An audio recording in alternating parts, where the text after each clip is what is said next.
안녕하세요. Do It Android 앱 프로그래밍 책의 저자 정재곤입니다. 자, 이번 Do It Android 앱 프로그래밍은 계정 4판이고요. 초판이 있고 그 다음에 계정판, 계정 2판, 계정 3판, 계정 4판 이렇게 해서 5번째 판이 되겠습니다. 이번 계정 4판은요, 그 안드로이드가 누가 버전이죠. 누가 버전 API로 보면 번호가 25번으로 되어 있고요. 그 다음에 안드로이드 스튜디오라고 하는 안드로이드 개발 도구가 2.3 이상으로 업데이트 되면서 개정이 된 그런 판이라고 보시면 됩니다. 그동안 이제 안드로이드 앱 프로그래밍을 많이 보신 분들이 있고요. 예, 그리고 동영상 강의도 들으신 분들이 많이 있습니다. 이번에 계정 2판이나 계정 3판 같은 경우에도 동영상 강의를 부분적으로만 새로 제작을 하곤 했었는데, 이번에 계정 4판은 완전히 새로 동영상을 제작을 할 예정입니다. 그리고 이 책 자체는 여러분이 이제 그 책을 혼자서 이렇게 보셔도 되지만 동영상을 같이 보시는 게 아무래도 더 효과적이다라고 할 수가 있고요. 기본적으로 이제 이 책은 기본서라서 여러분들이 초보자, 그러니까 어떻게 보면 프로그래밍에 그렇게 자신이 없는 분들도 시작할 수 있는 책이라고 볼 수 있고요. 동시에 어느 정도는 중급자의 일부 내용까지 같이 이렇게 들어가 있습니다. 그러다 보니까 이 책에 또 이제 책 자체가 지면이 좀 한정되어 있다 보니까 모든 내용을 전부 다 담기는 좀 힘들거든요. 그래서 이 동영상을 같이 들으면서 책의 내용을 따라가시는 게 가장 좋은데, 요번에 이제 계정 4판 같은 경우에는 책만 이렇게 보시는 분들이 어느 정도 또 있다 보니까 앞부분을 좀 쉽게 설명하는 식으로 다시 조금 바꿨습니다. 그래서 책만 보더라도 어느 정도 따라갈 수 있도록 앞부분의 한 반 정도는 조금 더 상세한 설명을 같이 곁들여 놨습니다. 그리고 이제 되도록이면 여러분들이 이제 동영상을 보기를 권장을 하지만 여러분이 이제 직접 책을 보면서 따라가더라도 일단 소스 코드가 제공이 되니까 소스 코드를 참조하시면서 보시면 될 것 같습니다. 자, Do It Android 앱 프로그래밍이라고 하는 책은 이미 말씀드린 것처럼 기본서에 해당이 되고요. 이 기본서라고 하는 거는 안드로이드의 기본적인 내용을 자, 처음부터 끝까지 이렇게 전반적으로 다루는 거다라고 보시면 될 것 같습니다. 그래서 이 안드로이드의 기본이기 때문에 안드로이드에서는 자바라고 하는 프로그래밍 언어를 사용을 하죠. 그래서 자바의 기본을 모른다라고 하면 그러면 어느 정도 조금 어려운 부분이 생길 수가 있습니다. 물론 이 안드로이드 앱 프로그래밍의 동영상 강의에서는 되도록이면 여러분들이 좀 쉽게 이해할 수 있도록 제가 좀 자세하게 설명하도록 그렇게 할 텐데요. 그럼에도 불구하고 여러분이 이제 자바라고 하는 언어를 잘 모르거나 프로그래밍 언어에 좀 익숙하지 않으면 갑자기 좀 어려운 부분이 나오거나 이런 느낌, 실제로 어렵다라고 하기보다는 그런 느낌을 가지는 곳이 생길 수가 있습니다. 그래서 자바의 기본을 지금 잘 모른다라고 하게 되면 자바의 기본서를 먼저 보시는 것을 권장을 합니다. 자, 물론 이제 자바의 모든 내용을 다 아실 필요는 없어요. 그러니까 안드로이드를 위한 핵심적인 자바의 내용은 사실 자바의 전체는 아니거든요. 그래서 그 자바 책을 여러분이 만약에 사서 이렇게 본다고 하시면 처음부터 끝까지 다 보실 필요는 없어요. 그래서 자바의 어떤 기초적인 내용 내지는 핵심적인 내용을 먼저 보시면 좋을 것 같고요. 만약에 그럴 시간이 없다라고 하면 일단 안드로이드를 진행을 하면서 자바의 기본서 또는 기초 서적을 같이 병행해서 보시면 좋을 것 같습니다. 자, 안드로이드는요, 개발 도구가 안드로이드 스튜디오라고 하는 걸 씁니다. 근데 예전에 안드로이드 개발을 했던 분들은 이클립스를 쓰는 경우도 있어요. 그래서 지금은 이클립스는 더 이상 사용하지 않습니다. 그리고 이제 이클립스를 사용하지 않는다라고 하더라도 이클립스를 쓰시는 분들이 아직도 있는데요. 그렇게 되면 최근의 라이브러리라든가 이런 것들이 업데이트가 안 되는 상태로 쓰셔야 되는 상황이 될 수 있습니다. 그래서 되도록이면 안드로이드 스튜디오를 사용하기를 권장을 합니다.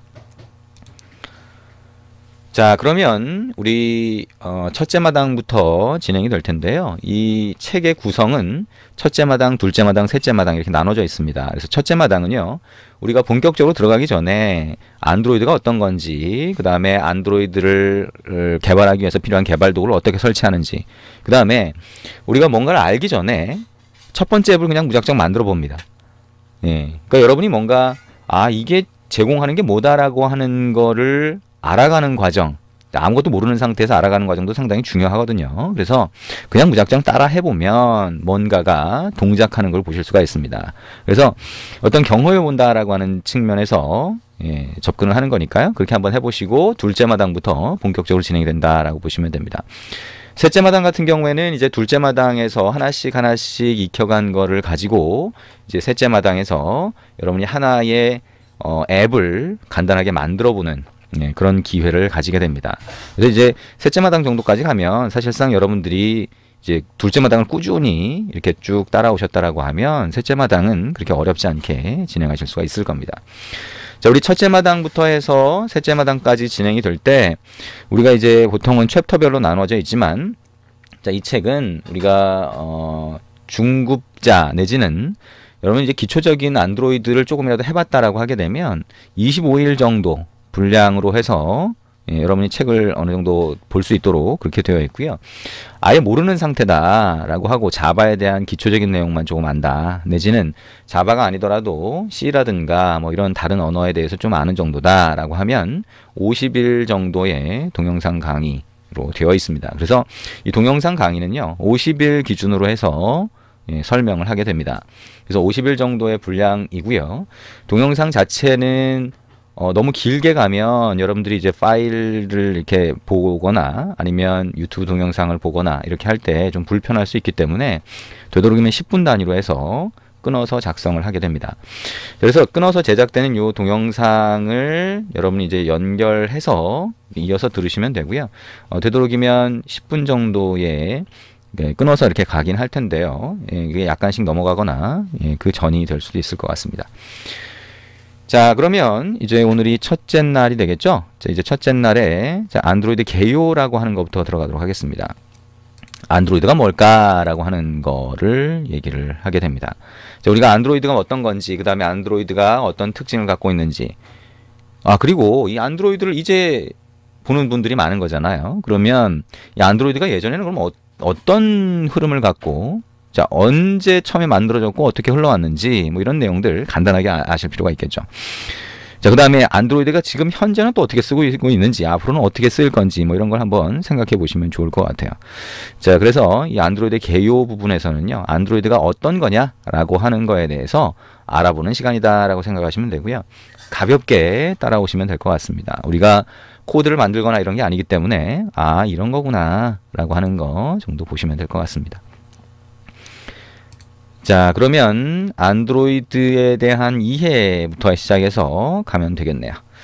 자, 우리가 이 안드로이드라고 하는 거 이제는 여러분이 굉장히 많이 쓰죠. 일반적으로 요즘에 스마트폰을 안 쓰시는 분들이 사실 별로 없고, 그 다음에 사실 이 안드로이드 앱 프로그래밍 책을 보시는 분들 정도면 적어도 아이폰을 쓰던지 아니면 안드로이드 폰을 쓰던지 둘 중에 하나일 겁니다.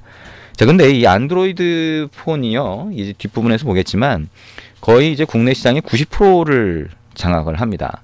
네, 90% 정도. 그러니까 물론 이제 이미 사용하고 계신 분들을 보면 90%까지 안 될 것 같죠? 아이폰 쓰시는 분들이 꽤 있으니까.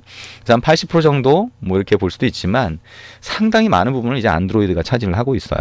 그래서 이 안드로이드라고 하는 게 스마트폰을 얘기할 때 그냥 안드로이드 폰 이렇게 얘기하는 경우도 있는데 요즘에는.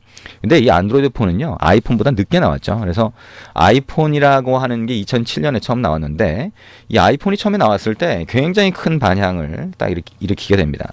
여러분이 이제 잘 아는 스티브 잡스라고 하는 사람이 있죠. 그래서 지금은 이제 세상을 떠났지만 이 스티브 잡스가 처음에 아이폰을 내놓았을 때 사람들이 굉장히 많이 놀랐어요. 지금 여기 자, 책에서 링크해 놓은 그런 동영상 같은 거 한번 보시면 되겠지만 지금 보면 뭐 아무것도 아닌 것처럼 보이지만 당시에는 손가락으로 화면을 터치해서 예를 들면 전화번호부 같은 리스트가 있을 때 손가락으로 이렇게 하면 얘가 애니메이션 되면서 쭉 올라가는, 스크롤 돼서 올라가는, 이것만 하더라도 굉장히 놀라운 일이었어요. 그러니까 우리가 들고 다닐 수 있는 소위 핸드폰 같은 기기에서 애니메이션도 아주 유연하게 되지, 그 다음에 펜이 필요 없이 터치로 되지라고 하니까 굉장히 사람들이 놀라워하기도 하고 아주 좋아하게 됐죠. 그래서 아이폰을 많이 쓰기 시작했어요. 특히나 이제 미국 같은 경우 많이 쓰기 시작했지만 국내에는 많이 들어오지 않았죠. 그래서 한 1년 정도 있다가 들어오게 되고 그러면서 이제 국내에서도 막 쓰기 시작했는데 안드로이드는 그 이후에 나오게 됩니다. 이 아이폰이라고 하는 게 기존에 이제 그 마이크로소프트의 PDA나 이런 것들이 기존에도 있었거든요. 그래서 아니면 그 전에 또 이제 다른 어떤 스마트폰 형태가 있었는데 뭐 핸드헬드 디바이스 이렇게 불렀지만 어쨌든 그 스마트폰들이 대부분 펜을 가지고 썼어요. 그러다 보니까 두 손을 다 가지고 쓰게 되죠. 근데 이 스티브 잡스의 아이폰은 한 손가락으로 잡고 있으면서 그 한 손가락으로 터치까지 할 수 있는 그런 형태로 처음에 나오게 되죠. 그래서 사람들이 터치라고 하는 거에 익숙해지기 시작하면서 사실 펜을 사용하는 것이 거의 없어지게 됩니다. 물론 이제 요즘에 보면 여러분이 그 노트 같은 것들이 이제 펜을 사용하잖아요. 그거는 이제 어떻게 보면 특정 시장, 그러니까 또는 펜을 쓰게 되면 조금 더 장점이 생기는 경우가 또 있죠. 그래서 그런 경우에 사용을 하도록 그렇게 특화시킨 거라고 보면 되고요. 일반적으로는 손으로 터치를 하게 됩니다. 자, 근데 이 터치 방식이라고 하는 게 사람들한테 굉장히 많은 반향을 일으키면서 사람들이 사실 기존의 어떤 펜을 쓰거나 하는 방식 또는 피처폰에서 버튼을 그냥 누르던 방식이 아니라 화면을 누르는 방식으로 이렇게 바뀌게 됩니다. 그게 뭔가 굉장히 좋은 장점이 있다는 거죠. 그래서 이 좋은 장점을 한번 비교를 해보면 이렇게 펜을 눌렀을 때 그거는 이제 감압식이라고 합니다. 압력을 가지고 체크를 하는 거죠. 그래서 압력을 가지고 체크해서 화면에 어느 부분이 눌렸고 이게 자 어느 부분이 눌렸으니까 이벤트를 어떻게 발생을 시켜서 어떤 동작을 시켜야지 자, 이렇게 구성이 되는 거고요. 이 손으로 터치하는 거는 정전식이라고 합니다. 그래서 우리 몸에 정전기가 발생을 하니까 그걸 이용하는 건데요. 대신 이 정전기는 위치가 정확하지 않아요. 무슨 얘기냐면 여러분이 이제 스마트폰 쓰다 보면 나는 버튼을 눌렀는데 버튼 약간 왼쪽에 눌린 걸로 인식이 되는 경우가 있죠. 이거는 정전기를 이용하기 때문에 압력이 아니라.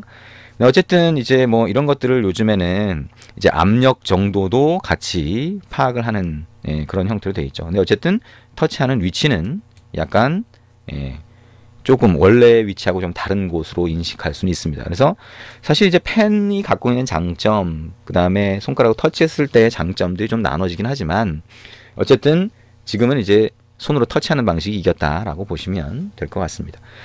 자, 근데 아까 얘기했던 것처럼 스마트폰이 지금은 거의 안드로이드 폰이 다 장악을 하고 있죠. 전 세계 안드로이드 폰의 점유율도 이따가 보면 알겠지만 거의 90%에 육박을 해요. 그러니까 일반적으로는 뭐 80% 정도로 보면 무난할 것 같고요. 어쨌든 이 안드로이드라고 하는 게 아이폰보다 늦게 나왔는데 어떻게 이렇게 아이폰을 제치고 스마트폰 시장을 거의 장악하게 됐냐라고 하는 걸 한번 생각해 볼 필요가 있죠. 자, 아이폰은요, 아까 얘기한 것처럼 2007년에 스티브 잡스가 처음에 아이폰이라고 하는 걸 땡 넣으면서 기존 거하고는 완전히 다른 그런 형태의 폰을 만들어낸 거예요. 그래서 일종의 아이폰 하면 혁신을 떠오르게 했었죠. 뭐 지금하고는 조금 다르긴 합니다. 근데 어쨌든 안드로이드는요, 구글이 기존에 이제 안드로이드를 만들던 회사를 인수하면서 그 안에 들어가 있는 소스를 전부 다 오픈하게 됩니다. 오픈했다라고 하는 건 무슨 얘기냐면, 자, 뒤로 가보면 이 오픈이라고 하는 게 굉장히 큰 반향을 일으켜요. 그러니까 무슨 얘기냐, 아이폰이라고 하는 거는 애플만 만들잖아요. 근데 안드로이드는요, 이 OS 자체를 소스까지 아예 오픈을 하면서부터 제조사나 아니면 제조사가 아니라 뭐 사운드 카드 만들던 회사, 뭐 그냥 단순히 스마트폰 제조사가 아니고요. 온갖 것들, 그냥 부품 만들던 회사도 스마트폰을 만들 수 있게 됐어요. 근데 그 스마트폰을 만들 수 있게 된 이유가 단순히 소스만 제공한다고 되는 게 아니고요. 여러분이 이제 이 안드로이드의 소스를 가지고 안드로이드가 올라갈 수 있는 소위 기판이죠. 그죠? 스마트폰 안을 뜯어보면 이제 회로 같은 이런 기판이 있잖아요. 그 기판이 또 제공되는 게 있어요. 근데 어쨌든 그런 기판이 있다라고 하면 구글에서 제공한 안드로이드 소스를 그대로 올리면 스마트폰이 하나 나옵니다. 단순히 오픈 소스라고 해서 소스만 오픈하는 게 아니라 자, 그걸 가지고 그대로 스마트폰을 만들 수 있는 모든 걸 제공한다는 거죠. 자, 그러면서 이 안드로이드가 굉장히 많은 제조사가 만들게 됩니다. 그리고 그 제조사가 만든 것들을 굉장히 많은 이통사가 판매를 하기 시작하죠. 그러다 보니까 한 군데서 만들어서 사실 초기에는 아이폰 같은 경우는 이통사도 여러 군데 다 주지 않고요. 독점적으로 한국가에 한 곳 정도만 줬습니다. 물론 이제 어떤 희소성이라든가 이런 것들을 추구하는 걸 수 있지만 안드로이드 같은 경우에 이제 오픈을 시키면서 굉장히 많은 제조사와 이통사가 판매를 하기 시작하죠. 그러다 보니까 일반 대중들한테 훨씬 많이 접근을 하기 시작을 합니다. 그리고 이제 소스를 오픈해 놨으니까 다양한 기종들이 막 만들어지죠. 저가형, 뭐 프리미엄형 다 만들 수 있고요. 최신 하드웨어를 접목을 하게 됩니다.